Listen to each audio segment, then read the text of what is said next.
When I was in 6th grade, I was shy and scared of the unknown. This made me want to avoid interactions. That didn't happen.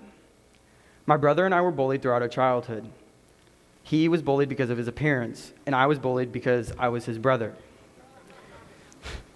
We both reacted in different ways to the bullying. I chose to ignore the bullies and keep my head up. My brother decided to push away his problems and try to solve them with drugs. He started using in 7th grade and slowly started to use more and more. His drug use peaked in freshman year when he dropped out of high school. One day, I came home and saw my brother sitting in a chair, freaking out, yelling and shaking. He was saying to my mom that he felt like there was a clump in his throat and he couldn't get it out. Yet, there was nothing there. My mom was crying and on the phone with 911, and shortly thereafter, he was picked up by an ambulance and taken to the ER. He had taken the wrong path. My mom got me a babysitter, making me not be able to see my brother. This killed me. Even though we weren't the best of friends, we were still brothers. I sat outside with my babysitter all night waiting for him. I asked her questions and she would tell me nothing. Finally, my mom came home and told me what had happened. She told me that he had gone into psychosis, and he came 2 hours later. When he came to from psychosis, he became my inspiration to always keep pushing through the tough times.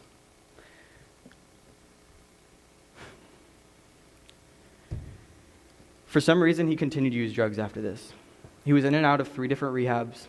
He wasn't living with us for a 3-month span, and I could only visit him for a couple hours every few weeks. He was getting help to choose the right path.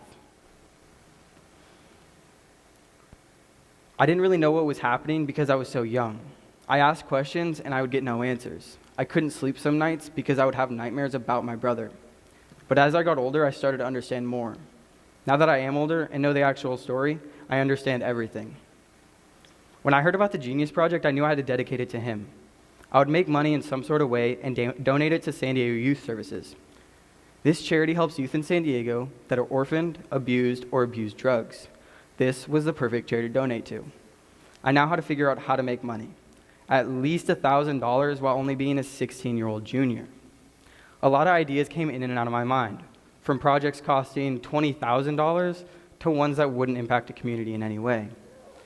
I knew I wanted to make my project show who I was and what I was all about. With this all in mind, I remembered my idea about Tifty. I would make a clothing brand to raise money for the charity of my choice. Tifty came about from a mistake I'd made in front of my friends. Whenever we were all hanging out and someone wasn't invited, they would say Tifty, spelled in the way as TFTI. Thanks for the invite. I had no idea it was spelled like that.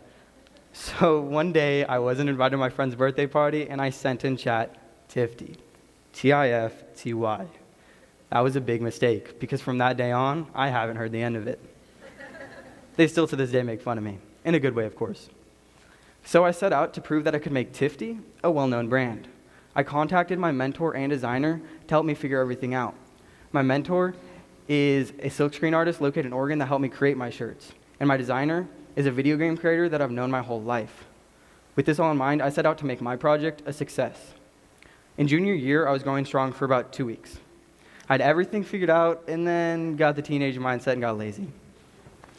I didn't start my project again until first trimester of senior year. First trimester rolled around and I started it all up again.